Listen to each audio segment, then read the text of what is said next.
Hey everybody, now I don't do a lot of gear reviews in the way of a company giving me a piece of equipment and then me trying it out for a couple weeks and then doing a gear review on it. Typically any gear that I've ever talked about on this channel was gear that I bought and that I actually like it and use it. And then I just share that experience with you. But Viltrox did come to me and emailed me and asked me if I wanted to review their Viltrox 24mm f1.8 FE lens. That's for the full frame Sony cameras.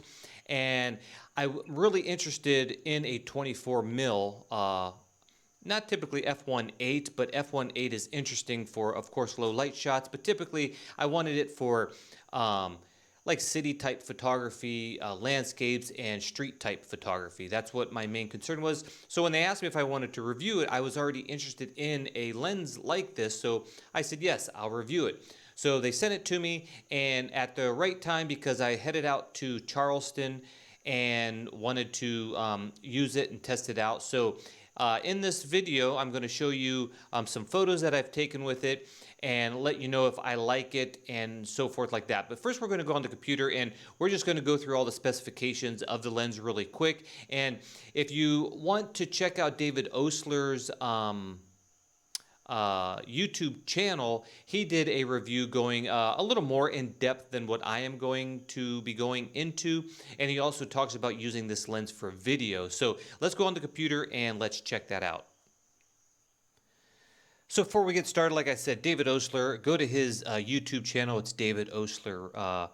That's how you spell it. And if you go down to 1, 2, 3 rows, of course, as the days go by and you watch this video, it might be further down, but here's the thumbnail for his Viltrox 24mm f1.8 FE video. So check that out. He talks, goes into more depth about it in a different angle than I do because he talks about video. So check that out. He's a really good guy, one of the best guys I know. Him and Carrie, his wife, beautiful people, and I really do love them. So check them out. And while you're over there, subscribe to his channel and give that video a thumbs up and check all his other great videos. So let's go over to Viltrox. So a little while ago, I reviewed a Viltrox lens, and that was their 85mm f1.8. That was for the Fuji system, and I compared it to one of the Fujinon lenses, and I was highly impressed that very inexpensive Viltrox lens came just slightly behind in that lens, and that I forget what lens it was now. It's on the Fuji system. It's rated pretty high quality, so it was really close, almost a wash. So I know their lenses are great, and here we are, 24mm. It's an autofocus lens. The build quality of the lens and that 85 is just magnificent. I mean, when you everything's dampened, like the focus ring, and what I really like about this, it has the aperture ring. It's not clicked, but it never moves out of place. So wherever you put it, it stays there.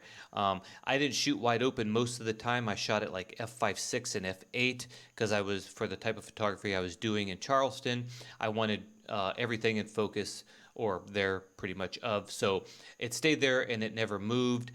It's a very, very sturdy lens. As you can see how big it is on a Sony A7 type camera here. It's not an overly large lens. It's not a very heavy lens. There are smaller ones out there like Samyang that are more plasticky and much smaller, but if you really like to have a lens that fits these types of bodies, this is probably the one of the better ones you can get. And yeah, so very nice. And if we scroll on down here, it just basically talks about the autofocus. It does the eye autofocus. It's full frame, f1.8 aperture.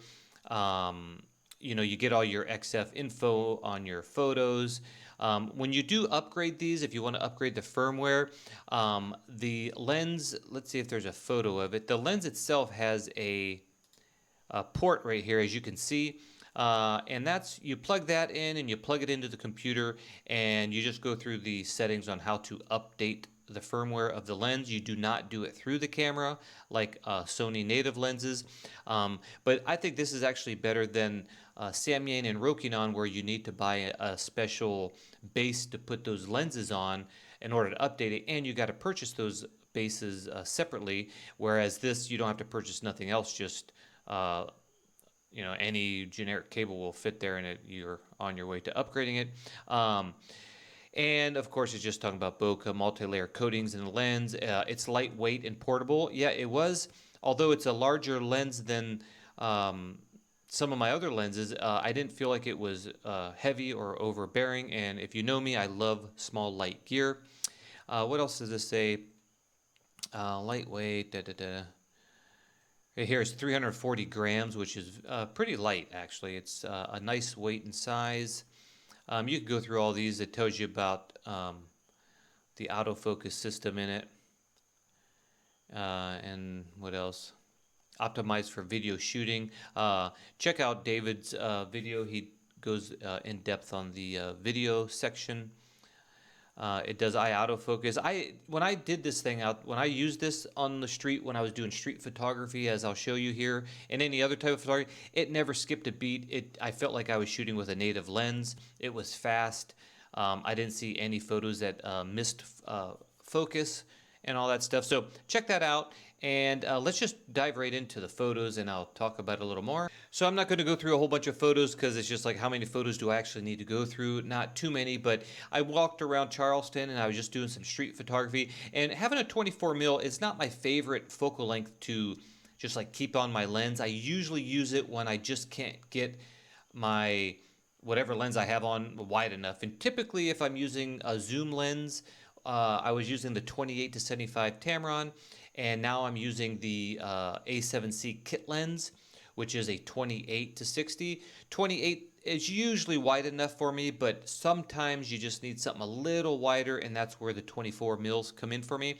So I typically don't walk around and just use it, a 24 mil, for this type of photography, but I will tell you, the lens worked perfect. The color rendition's amazing. It didn't have any weird vignetting or just nothing that screamed to me like this is a horrible lens in any way. It was actually a really good lens. So here's some shots. Thought that was kind of cool to take a shot there. Now here, of course, this is the one I'm talking about when I stop down. I'm not typically shooting wide open. It's like at f5.6, f8, because I kind of want this to be in focus and I want that to be in focus. That's just my style of photography lately. And now I couldn't quite get the same look if I had a 28 mil because it would have been just a little too tight, and backing up just wouldn't have the same look. So I'm glad I had the 24 with me for a shot like that. Shots like this of in the city, photographing buildings, is 24 mils pretty good. Of course, some people go wider. Probably in the last, I don't know, 10 years, I haven't had anything wider than 24 mils. So 24 mils is about the widest I feel like I ever need. And like I said, the sharpness is great. I mean, there's just nothing wrong with this shot. It's the ISO is bumped up a little bit because I had the aperture at probably f8 maybe on this type of shot, and it was in the shade, but it looks great. Here's a nice shot here. Now this is one of those shots that a 28 millimeter just wouldn't have did this justice. I think it just makes a cool shot being at 24. And this isn't the best shot, but I just saw the light coming in and I just wanted to take a photo of it with the 24 to see how it came out. And it came out just as good as you might think. Here's another cool thing you could do with 24 mil is you can get close to an object like this and still have enough, a wide enough field of view to get like, a lot of the city within this little weird looking, it's a part of a railing here. And it worked out pretty darn good. Here we are. I exposed for the light coming. That was the sun back there coming through this flag. And I exposed for the flag and letting everything just drop into shadow here. And yeah, it worked great. Focus is perfect and sharpness is great. Now, unfortunately, the only landscape shot I did was this one here because we were in city most of the time and I didn't really have much landscape type shots.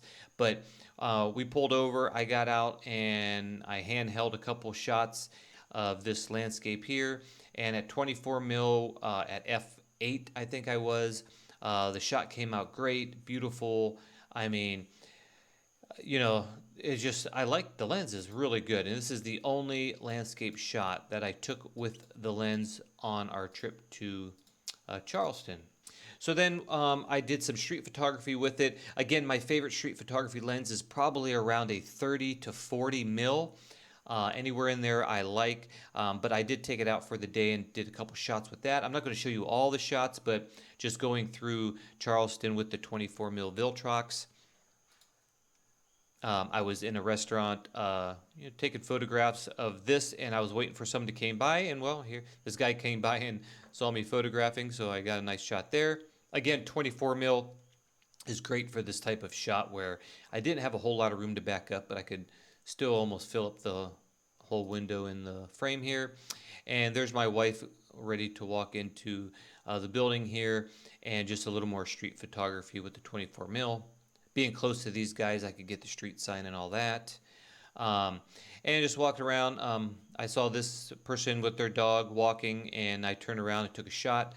They were looking at me, so I didn't notice her looking at me when I took the shot, but she was, and you could see how just amazingly sharp. I mean, you could read all the lettersing on the sign, and you could just see the details everywhere. It's quite brilliant.